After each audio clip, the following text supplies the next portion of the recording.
Hello friend, मेरे इस channel पे आप सभी का फिर से स्वागत है। और जैसा कि आपको पता है कि मेरे इस यूट्यूब चैनल पे करेंट अफेयर्स का एक सीरीज चल रहा था। तो 5 वीडियो कंप्लीट कर चुके हैं, आज छठा वीडियो है। और ये जो करेंट अफेयर्स है वो बीपीएससी एईडीओ और बीपीएससी ट्री जो 4.0 होने वाला है उसके लिए, और बीपीएससी 72वां सबके लिए महत्वपूर्ण है, तो आप लोग देख सकते हैं। चलिए, आज का पहला क्वेश्चन है कि दारापल्ली रमैया जिनका हाल फिलहाल में देहांत हुआ है, तो ये दारापल्ली रमैया का संबंध किस चीज से है? तो वह एक पर्यावरण संरक्षक थी। दारापल्ली रमैया जो है वो पर्यावरण संरक्षक थी। और इनके लिए एक एक्स्ट्रा क्वेश्चन ये बन जाता है कि इनको पद्मश्री अवार्ड भी मिला है। तो पद्मश्री अवार्ड इनको कब मिला है? तो 2017 में मिला है। तो इनसे संबंधित क्वेश्चन ये पूछा जा सकता है। इसके बाद एक केंद्र सरकार का योजना है उल्लास योजना। तो इससे बहुत बार क्वेश्चन पूछा जा रहा है, करेंट अफेयर्स का क्वेश्चन है। तो सबसे पहले उल्लास का फुल फॉर्म होता क्या है? तो understanding of life long learning for all in society है, इसका फुल फॉर्म होता है। अभी एक दो एग्जाम हुआ है ना, जैसे एनटीपीसी का एग्जाम हुआ है उसमें भी क्वेश्चन पूछा गया था, और एमटीएस का एग्जाम हो रहा है उसमें भी क्वेश्चन पूछा गया था, इसलिए हम इसका फुल फॉर्म। और यह एक केंद्र सरकार का योजना है जिसमें क्या है कि 15 साल से ऊपर के जितने भी बच्चे हैं जिनको जो अशिक्षित हैं, इलिटरेट रह गए हैं, तो उनको एजुकेशन प्रोवाइड करना इसका मुख्य लक्ष्य है। तो उल्लास योजना समझ में आ गया होगा। इसके बाद है अगला क्वेश्चन कि मेजर ध्यानचंद खेल रत्न अवार्ड 2024 में। देखिए, खेल रत्न मेजर ध्यानचंद खेल रत्न अवार्ड 2024 से बहुत क्वेश्चन पूछा जा रहा है। तो मेजर ध्यानचंद खेल रत्न अवार्ड 2024 में कितने लोगों को दिया गया है? तो कुल 4 लोगों को दिया गया है। उनमें से उनका नाम क्या है? तो पहला नाम है डी गुकेश, दूसरा है हरमप्रीत सिंह, और तीसरा है परवीन कुमार, और चौथा है मानू भाकर। तो इन 4 लोगों को जो है वो मेजर ध्यानचंद खेल रत्न अवार्ड दिया गया। इनसे क्वेश्चन ये पूछा जाएगा कि डी गुकेश का संबंध किससे है? तो डी गुकेश का संबंध है चेस से। हरमप्रीत सिंह का संबंध किससे है? तो हॉकी से। परवीन कुमार का संबंध किससे है? तो ये पैरा एथलेटिक्स है। और मनु भाकर का संबंध क्या चीज है? तो ये शूटिंग खेलते हैं। तो ये अलग अलग इनका गेम है, और इन 4 लोगों को जो है मेजर ध्यानचंद खेल रत्न अवार्ड 2024 में दिया गया है। आगे है, अभी हाल फिलहाल जो है वो बीजेपी के राष्ट्रीय अध्यक्ष का नियुक्ति हुआ है। तो अभी वर्तमान में बीजेपी के जो राष्ट्रीय अध्यक्ष है वो कौन बने हैं? तो नितिन नवीन बने हैं। और नितिन नवीन अपने बिहार के ही हैं। और ये जो है वो बीजेपी के 12वें नंबर के राष्ट्रीय अध्यक्ष चुने गए हैं। तो याद रखिएगा, इसके पहले कौन है? तो जेपी नड्डा थे जो कि 11वें नंबर के राष्ट्रीय अध्यक्ष थे। अभी जो बीजेपी के वर्तमान राष्ट्रीय अध्यक्ष है वो नितिन नवीन है जो कि 12वें नंबर के हैं।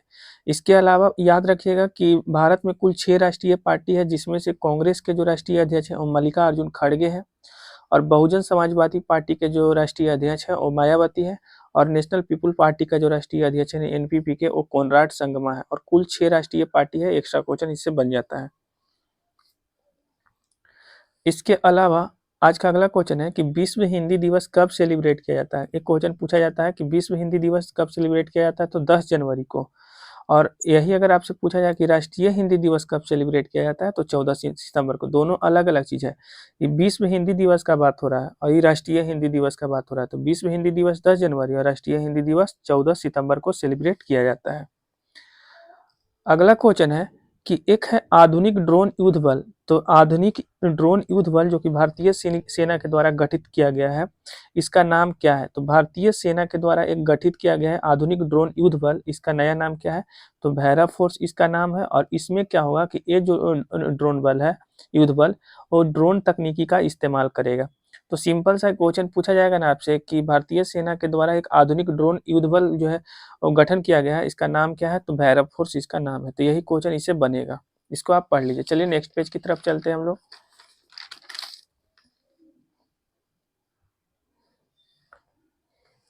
चलिए, आज का अगला क्वेश्चन है कि इसरो का PSLV C62 मिशन कब लॉन्च हुआ था? तो इसरो का PSLV C62 मिशन जो है वो कब लॉन्च हुआ? तो 12 जनवरी 2026 को लॉन्च हुआ था, लेकिन असफल रहा। और एक इससे एक्स्ट्रा क्वेश्चन ये पूछा जाएगा कि 12 जनवरी को कौन सा दिवस जो है सेलिब्रेट किया जाता है?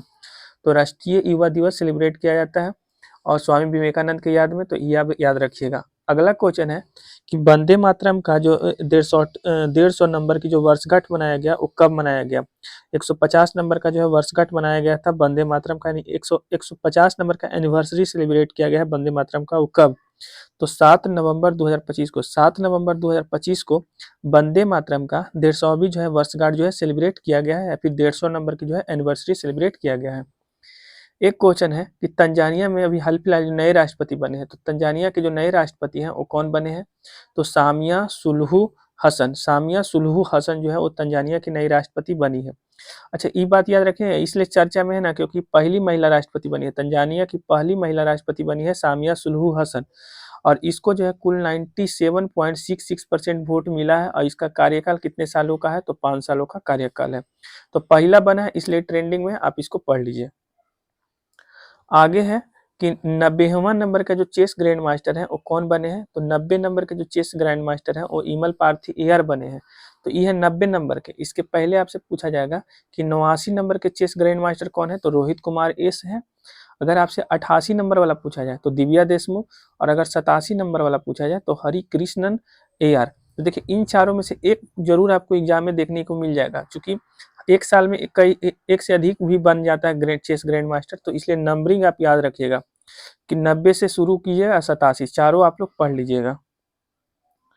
इसके अलावा आज का अगला क्वेश्चन है कि एक है रेड 52, RAD रेड 52। तो रेड 52 क्या है, तो रेड 52 एक प्रोटीन है जिसको कि यूनिवर्सिटी ऑफ आयो के द्वारा खोजा गया है, और ये जो है कैंसर के इलाज के लिए उपयोगी है। तो आपसे क्वेश्चन यही पूछा जाएगा कि रेड 52 क्या है, तो रेड 52 एक प्रोटीन है जिसको university of Iowa, Iowa America का एक यूनिवर्सिटी है, इसके द्वारा खोजा गया है, और ये कैंसर के इलाज के लिए उपयोगी है एक तरीका से प्रोटीन।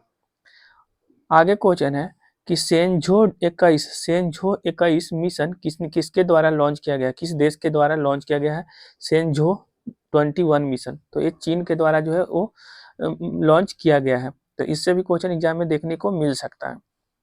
इसके अलावा विश्व शतरंज कप, देखिए विश्व शतरंज कप जो 2025 में घोषित हुआ है, मतलब जो 2025 में हुआ है, तो उसका नाम किस व्यक्ति के नाम पे रखा गया है, फीडे के द्वारा। ये तो आपको पता है कि फीडे इसका आयोजन करवाता है। विश्व शतरंज कप का आयोजन कौन करवाता है, फीडे। तो 2025 में जो है विश्व शतरंज कप का जो नया नाम रख के विश्वनाथन आनंद जी के याद में रखा गया था। तो यानी विश्वनाथन आनंद शतरंज कप जो है नाम रखा गया था 2025 के विश्व शतरंज कप को। तो ये आप याद रखिएगा।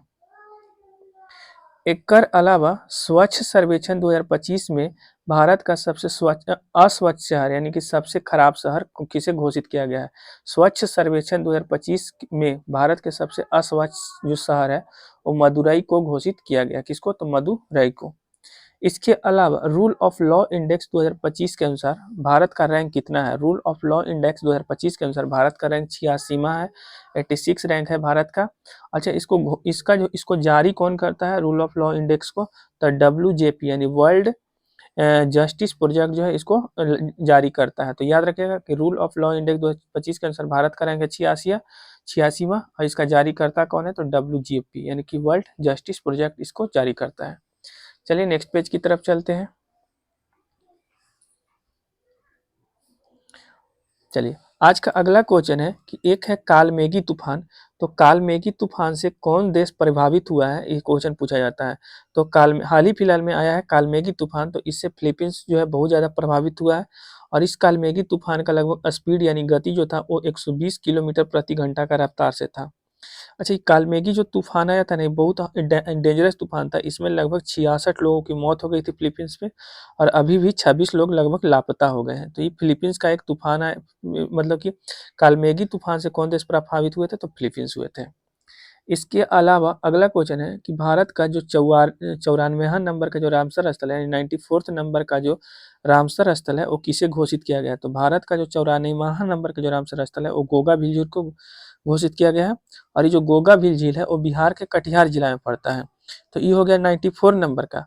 कल हम बताए थे कि 95 नंबर का जो रामसर स्थल है वो कोपरा जिला से घोषित किया गया है, और ये छत्तीसगढ़ का एकमात्र रामसर स्थल जो है वो बना है।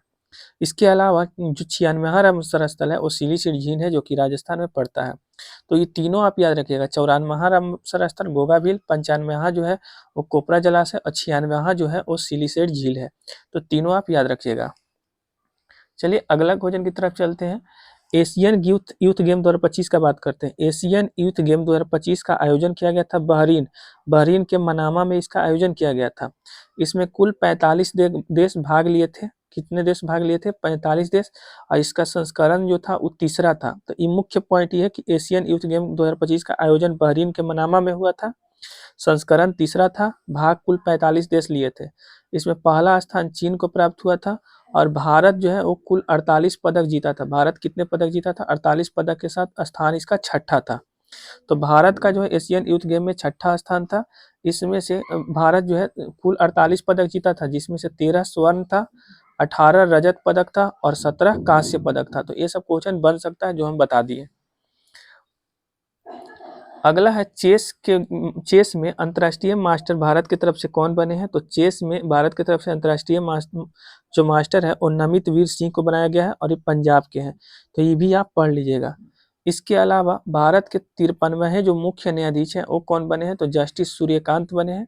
और जो ये तो हो गया अभी हाल फिलहाल में बने हैं, वो 53 नंबर के हैं। इसके पहले कौन थे? तो BR गवई थे 52वें नंबर के। और 51 नंबर के कौन थे? तो संजीव खन्ना। और 50 नंबर के कौन थे? तो DY चंद्रचूड़ थे। बिहार के एग्जाम में थोड़ा आगे पीछे से क्वेश्चन पूछ रहा है, प्रेजेंट नहीं पूछ रहा है, प्रेजेंट से एक आगे या फिर एक दो पीछे ऐसे क्वेश्चन पूछ रहा है। तो इसीलिए हम आगे पीछे सब एक्सप्लेन कर दे रहे हैं।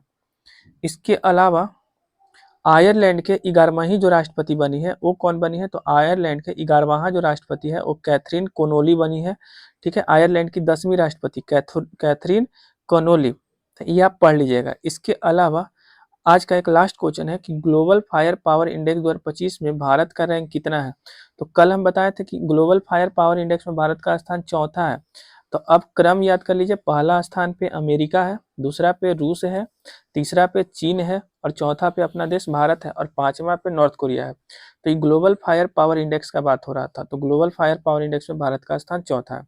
वीडियो पसंद आया हो तो चैनल को सब्सक्राइब कर लीजिएगा, बेल आइकन को प्रेस कर लीजिएगा। बाकी आपको कैसा लगा वीडियो कमेंट करके जरूर बताइएगा। धन्यवाद।